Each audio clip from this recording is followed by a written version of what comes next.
Nah, teman-teman yang dirahmati Allah SWT, kalau kita ngomongin tentang hijrah yang memang bertepatan dengan apa yang sedang kita alami sekarang, sebagian besar dari kita ini mungkin baru berhijrah.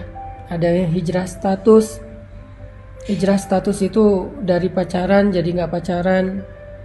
Ada yang hijrah pekerjaan, dari yang riba meninggalkan riba. Ada yang hijrah penampilan, dari yang gak berhijab sekarang sudah berhijab, Masya Allah. Ada yang hijrah perilaku, dari yang tadinya marah-marah, emosi, sekarang lebih kalem. Ada yang hijrah dari dosa, yang tadinya punya banyak dosa, maksiat, sekarang mulai beribadah, mulai belajar taat kepada Allah. Dan banyak lagi varian-varian dari hijrah kita yang intinya dari yang buruk kepada yang baik. Nah, dalam proses hijrah ini, apapun varian dan bentuk hijrah kita, maka ada satu sunnatullah yang berlaku kepada semua orang yang berhijrah. Mau itu nabi, para sahabat, orang-orang solih sebelum kita, semua mereka akan menjalani sebuah proses dari sunnatullah dalam berhijrah.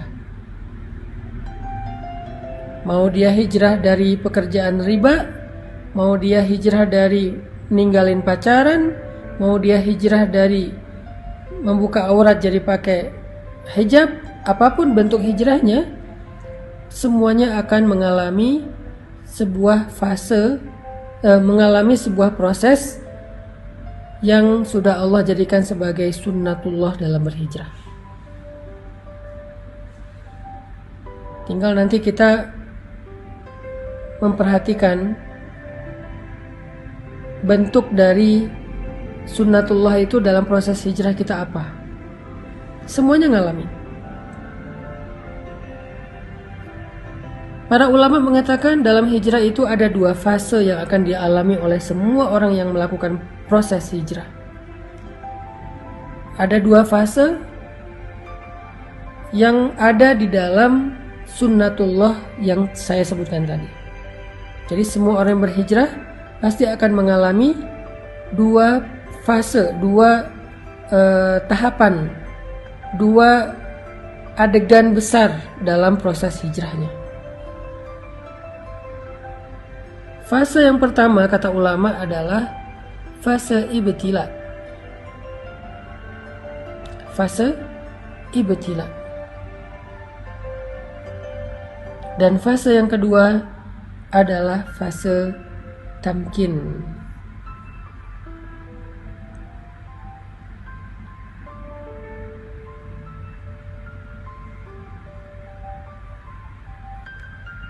Fase yang pertama adalah fase ibtila. Sedangkan fase yang kedua adalah fase tamkin. Apa itu fase ibtila? Ibtila itu dari kata bala, yang kemudian menjadi bahasa Indonesia bala, artinya ujian.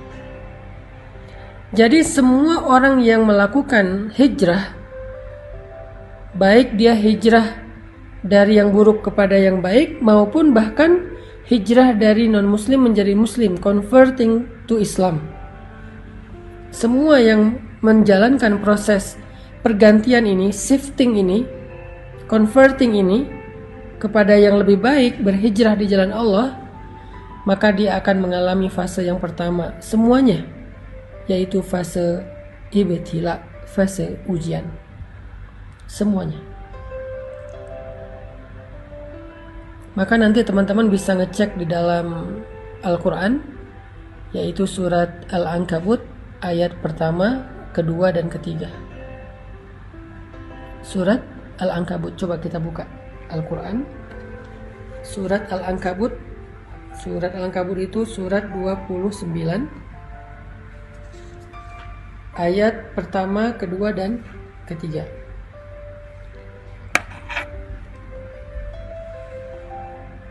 Coba teman-teman perhatikan. Apa firman Allah di dalam surat Al-Ankabut ayat 1-3?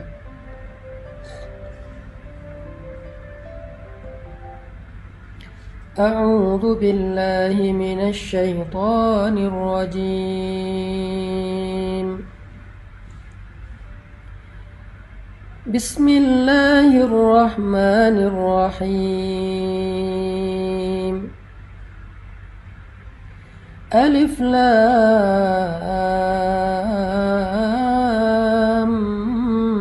Mim.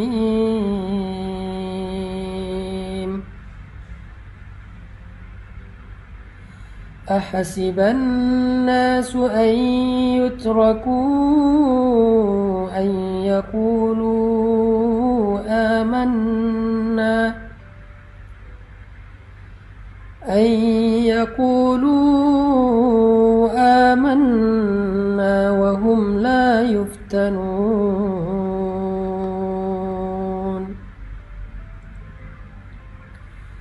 ولقد فتنا الذين من قبلهم فليعلمن الله الذين صدقوا وليعلمن الكاذبين.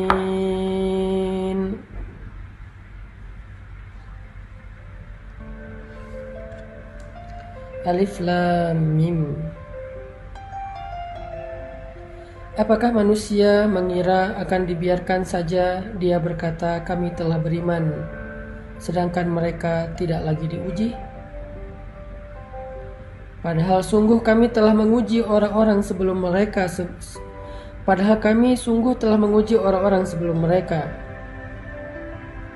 Maka Allah akan tahu siapa orang-orang yang jujur dan siapa orang-orang yang pendusta. Sadaqallahul Adzim. Ini adalah janji Allah kepada setiap orang yang berhijrah.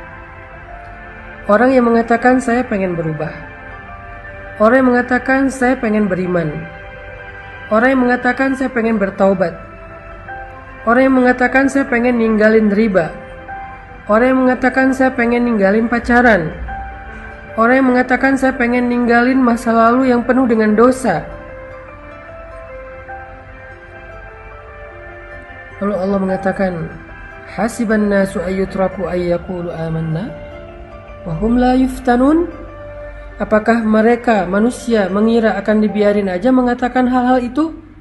Mengatakan beriman, mengatakan pengen taubat, mengatakan pengen hijrah, mengatakan pengen memperbaiki diri, mengatakan pengen masuk Islam, mengatakan pengen meninggalkan riba, meninggalkan pacaran, berhijab, akan dibiarkan aja ngomong kayak gitu? Sedangkan mereka tidak diuji?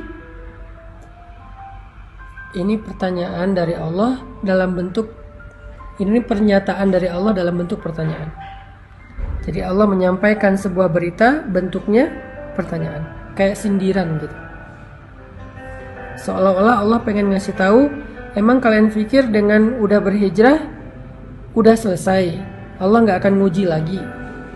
Harus ada fase ujian yang dilewati, namanya fase ibtila. Dan ternyata itu bukan hanya kita alami sendiri, tetapi orang sebelum kita pun mengalami hal yang sama, padahal mereka lebih baik dan lebih soleh daripada kita.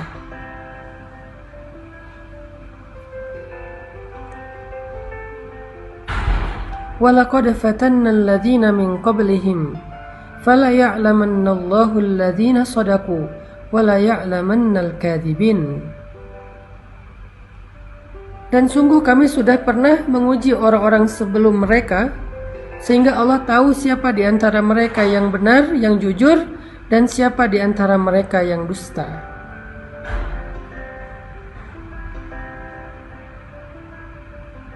Bilal bin Rabah, ketika beliau masuk Islam, Allah mengujinya, ketahuan lagi sholat oleh tuannya, sehingga akhirnya beliau disiksa oleh Umayyah bin Khalaf dengan penyiksaan yang luar biasa.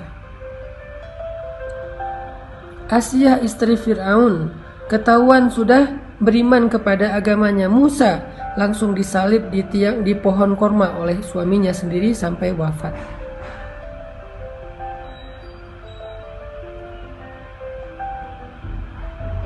Begitu juga dengan sahabat-sahabat yang lain, orang-orang soleh yang lain, para anbiya. Ketika mereka berjalan di jalan Allah, apakah itu dakwah, apakah itu masuk Islam, apakah itu berhijrah, ketika mereka melangkah di jalan Allah, maka fase pertama yang akan mereka lalui adalah fase ibtila. Semuanya sama. Semuanya mengalami fase itu, fase ibtila.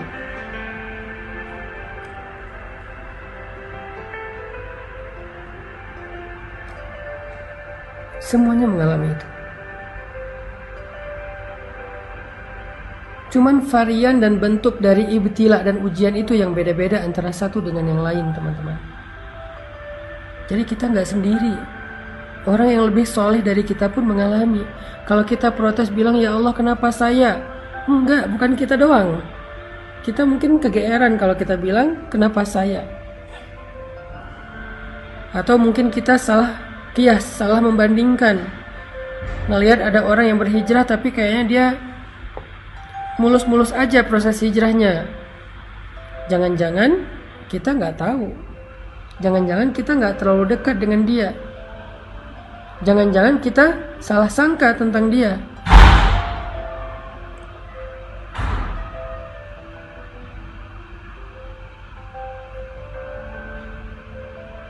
Semua, kata Allah, semua orang yang berhijrah, semua orang yang melangkah di jalan Allah pasti akan diuji dengan ujian-ujian, ibtila. Lalu Allah menggambarkan 3 jenis ujian di dalam Al-Quran surat Al-Baqarah, supaya kita bisa merenungkan mana dari 3 jenis ujian ini yang kita alami. Allah mengatakan di dalam surat Al-Baqarah, Am hasibtum an tadkhulul jannah walamma ya'tikum mathalul ladzina khalau min qablikum. Apakah kalian mengira, sama dengan surat Al-Ankabut, apakah manusia mengira? Kalau sekarang apakah kalian mengira? Apakah kalian mengira bahwa kalian akan begitu saja masuk ke dalam surga, sedangkan belum datang kepada kalian ujian-ujian yang pernah dialami oleh orang sebelum kalian? Jadi kalau tadi, apakah manusia mengira akan dibiarkan saja mengatakan beriman padahal belum diuji? Kalau sekarang, apakah kalian mengira akan masuk surga begitu aja padahal kalian belum diuji? Walamma ya'tikum mathalul ladzina khalau min qablikum. Padahal belum datang kepada kalian ujian-ujian yang pernah datang kepada orang sebelum kalian. Sama maksud dari ayatnya.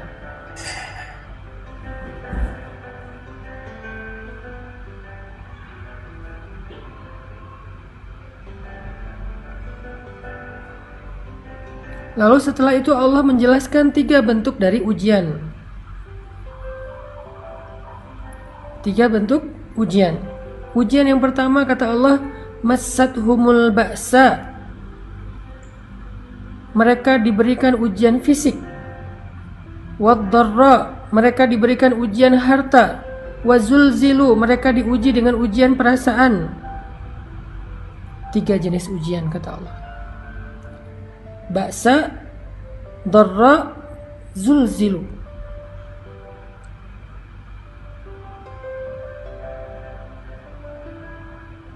Ada ujian fisik, ada ujian harta, ada ujian perasaan. Tergantung dengan orangnya, kondisinya, bentuk hijrahnya.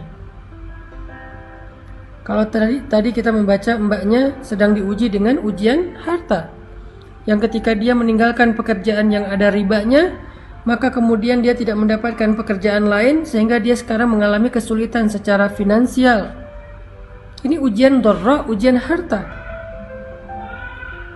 Massathumul ba'sa wad-dharra wazulzilu. Mereka ditimpa dengan ujian fisik, ujian harta, dan ujian perasaan. Dan Allah menggambarkan istilah ujian perasaan itu dengan kata-kata zulzilu, diguncang.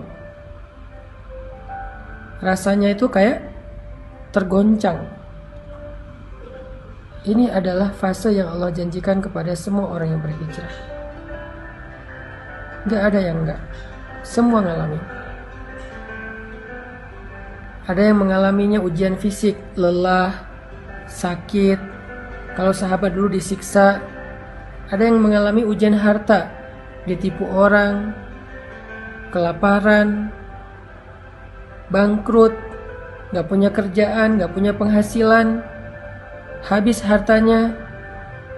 Ada yang diuji dengan ujian perasaan, disakiti, ditinggalkan, dikhianati, dihina, dicela, dicemooh, digibahin, difitnah, dan seterusnya. Semuanya mengalami salah satu dari 3 ujian ini atau ketiga-tiganya.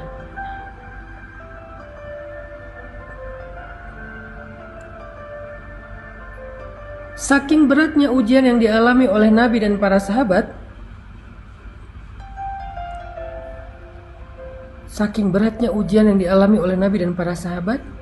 sampai mereka mengatakan, mata nasrullah, hatta yaqula ar-rasul walladzina amanu ma'ahu, mata nasrullah, kapan datangnya pertolongan Allah. Saking beratnya ujian mereka, kapan datangnya pertolongan Allah? Kapan kita keluar dari ujian ini? Kapan semua ini selesai? Kapan semua ini berakhir? Mata nasrullah. Nabi loh yang nanya, sahabat yang nanya, saking beratnya ujian mereka. Allah menjawab, ala inna nasrullahi qarib. Bukankah pertolongan Allah sudah dekat? Bukankah pertolongan Allah sudah dekat? Apa maksud Allah di dalam ayat ini? Maksudnya semakin berat ujian yang kita alamin, maka semakin dekat kita kepada pertolongan Allah, yaitu fase kedua dalam hijrah. Fase kedua dalam hijrah, yaitu fase tamkin namanya. Kalau fase pertama, fase ibtila. Fase kedua, fase tamkin. Fase ditolong oleh Allah SWT. Fase ketika Allah membukakan jalan keluar. Wa may yattaqillaha yaj'al lahu makhraja. Siapa yang sabar, yang taat, yang istiqomah, bertakwa kepada Allah, Allah kasih jalan keluar. Tapi sebelum Allah kasih jalan keluar, ada fase yang harus dia lalui, yaitu fase sabar, fase ujian. Itulah takwa.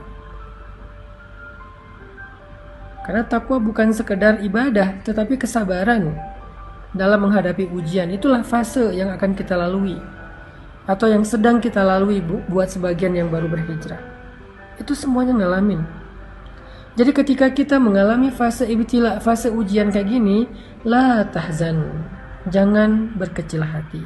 La tay'as, jangan putus asa. La taqlaq, jangan ragu kepada pertolongan Allah. Kenapa?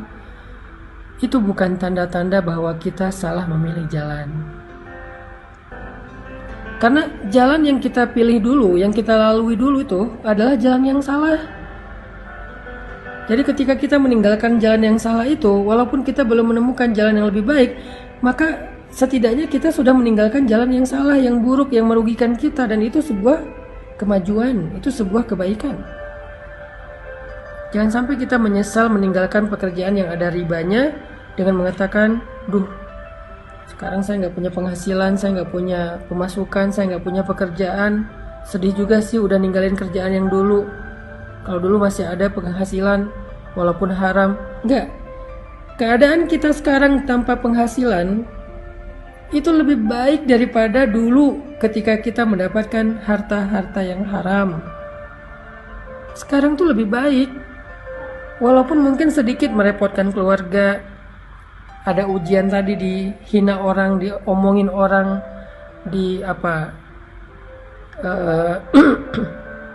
dikritik orang, dicela orang. ujian perasaan kan. Tapi sekarang lebih baik daripada tadi. Kenapa? Mana ada ceritanya dosa itu lebih baik daripada ketika kita menempuh jalan Allah dengan segala resikonya. Enggak. Mbak yang udah kehilangan pekerjaan tetapi hartanya riba, sekarang nggak punya pekerjaan tetapi hartanya berkah, sekarang jauh lebih baik. Hanya mungkin sekarang sedang mengalami fase ibtila, fase diuji. Dan fase ujian itu akan naik terus tingkatannya, akan naik terus tensinya, makin lama makin berat, makin panas, makin luar biasa, makin beban akan naik terus seperti malam yang semakin lama semakin gelap, semakin lama semakin dingin, semakin lama semakin sunyi, semakin lama semakin ngantuk.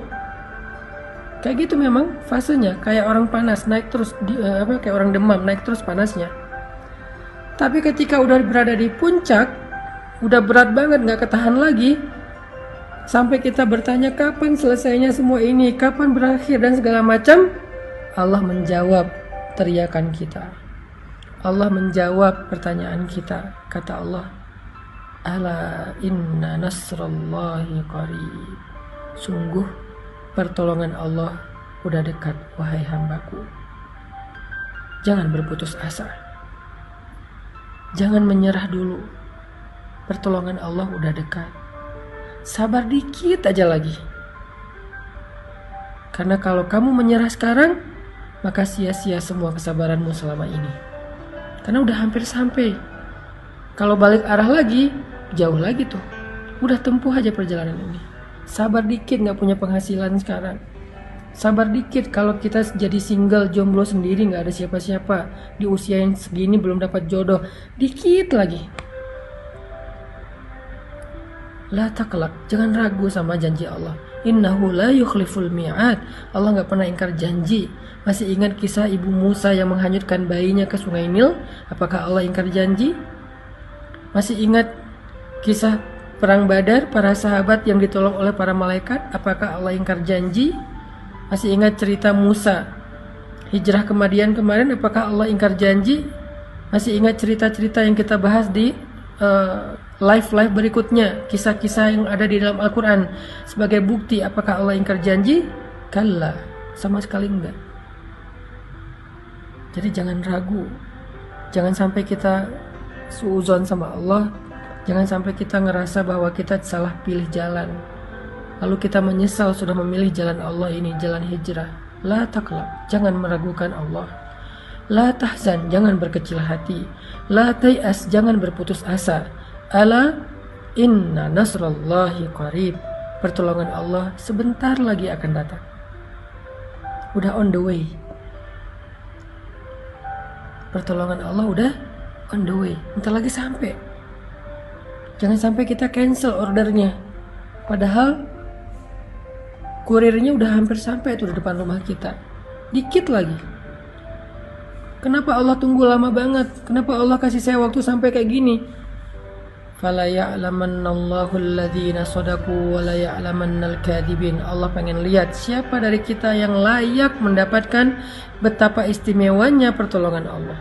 Siapa dari kita yang layak mendapatkan rahmat Allah. Siapa dari kita yang layak mendapatkan perhatian Allah, yang layak mendapatkan cinta Allah. Dan itu gak mudah. Cinta Allah itu terlalu istimewa. Cinta makhluk aja kita berjuang, masa cinta Allah dapatnya gratisan? Kalau gitu Allah hitung-hitungan dong sama kita. Bukan. Allah pengen mengajarkan kita tentang sabar. Allah pengen mendewasakan kita. Allah pengen melatih kebijaksanaan kita. Seandainya Allah berikan surga itu secara gratis tanpa beramal, maka nggak akan ada bedanya antara orang yang baik dengan orang yang jahat.